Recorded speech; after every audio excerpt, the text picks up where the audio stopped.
අපි අදත් තවත් සර්පයෙක් ගැන ඔයාලට හඳුන්වා දීමක් කරනවා. ඉතින් රදනක පවුලේ එක්කෙනෙක් මේ ඉන්නේ. මෙයා තමයි ගැට රදනක. ඉතින් මේ ගැට රදනක ගැන තමයි අපි අද කතා කරන්නේ.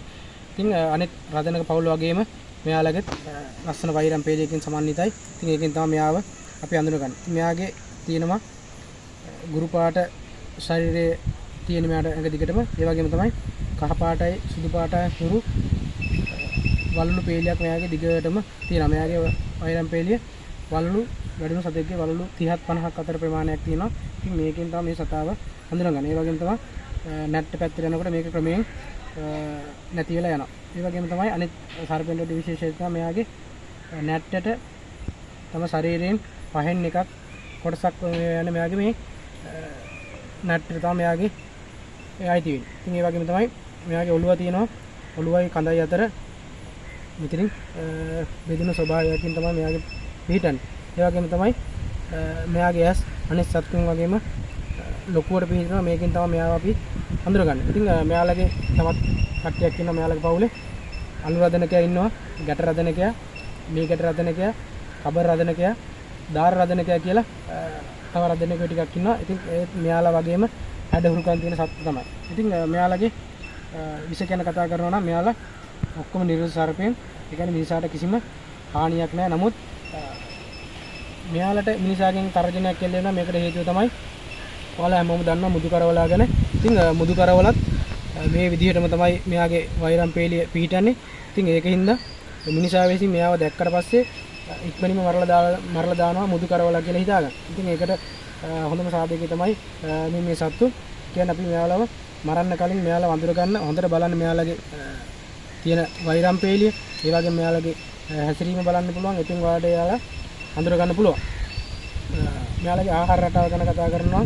මෙයාලා ගොඩක්ම ආස හුණොන්ට ඒ වගේම හුණු බිත්තර වලට තමයි මෙයාව ගොඩක්ම ප්‍රිය කරන්නේ. ඉතින් මෙයාගේ පොඩි දත් වලින් හුණු බිත්තරේ කටුව කඩලා මෙයා බොනවා. ඒ වගේම තමයි හුණන් ආහාරයට ගන්නවා. ඉතින් ඒක නිසා වැඩිපුරම මෙයාලා මිනිස් වාසස්ථාන ඉන්න ප්‍රදේශවල තමයි නැත්නම් ගෙවල් වලට ආශ්‍රිතව මෙයා ගොඩක්ම මෙයාලගේ ජනගහනය තියෙන්නේ. ලංකාවේ අතරමැදි කලාපයේ සහ අනිත් ප්‍රදේශවල බහුලව මෙයාලව දක්නට ලැබෙනවා. ඉතින් ගොඩක්ම මෙයාලව වාසස්ථාන වශයෙන් තෝරගන්නේ ගඩොල් ගොඩවල්, දිරාගිය ලී කොටන්, ඉතින් ඒ වගේම ලෑලි ගොඩවල්, ඒ වගේ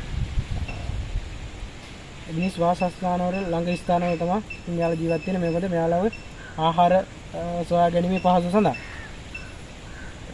මෙයාලගේ වර්ගය අබෝ කිරීම ගැන කතා කරනවා නම් මෙයා බිත්තර තමයි දාන්නේ. වරකට බිත්තර දෙකක් තුනක් වගේ ප්‍රමාණයක් දානවා. දාලා මෙයාලගේ වර්ගය අබෝ කරනවා. ඒ වගේම තමයි මෙයාගේ ගැහණු සතා බිත්තර ආරක්ෂා කිරීමක් කරනවා. තම පැටව වෙනකන් මෙයා බිත්තර ළඟට වෙලා මෙයාගේ ගැහණු සතා ඉන්නවා පැටව ලැබෙන එක. ඉතින් ඒක තමයි ඒකත් සර්පයේ විශේෂත්වයක් මේ සර්ප විශේෂය.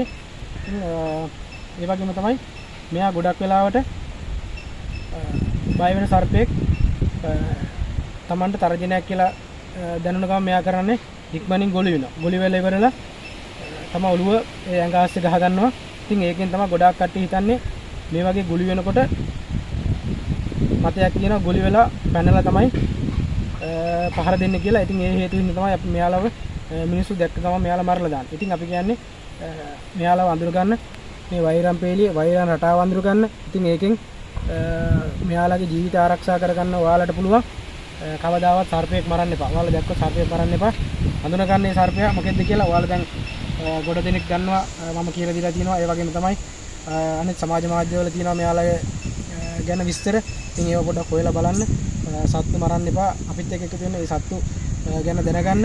ඉතින් ඔයාලට අවශ්‍ය තොරතුරුක් තියෙනවා නම් මගේ දුරකථන අංකය වැඩ කරනවා 076යි 312යි 65යි 98. ඉතින් මේ නම්බරේට කතා කරන්න. ඔයාලගේ සර්පයෙක් දැක්කොත් ෆොටෝ එකක් ඔයාගෙන මගේ WhatsApp අංකයට.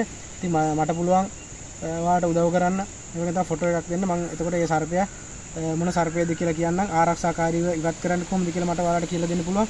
ඉතින් ඒකෙන් අපේ ලංකාවේ මේ වගේ ලස්සන සර්පයන් වඳවීමේ තර්ජනයට ලක් වෙන්නේ නැතුව පරපුරට අනාගත පරපුරට මෙයාලව දැක ගැනීමට ඔයාලට පුළුවන් මෙයාලව ආරක්ෂා කරන්න. ඉතින් ඒකයි අපි මේ වගේ ලස්සන වීඩියෝ දාලා මේ සර්පෙන් අපි අල්ලලා ඔයාලට පෙන්වන්නේ.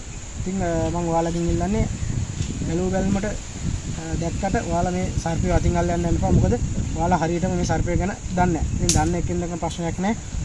ඒ සර්පෙක් අල්ලුවට නැත්තම් නොදන්න සර්පෙක් අල්ලලා යම් කිසි අවස්ථාවක මෙයාගේ දර්ශනයට ලක් වුණොත් පසු කාලීනව ඔයාලට යම් කිසි රෝගාබාධ ඇති වෙන්න ඉඩ තියෙනවා. ඉතින් ඒකින් අපි කියන්නේ සර්පය මං ඇල්ලුවට ඔයාලා අල්ලන්න යන්න එපා.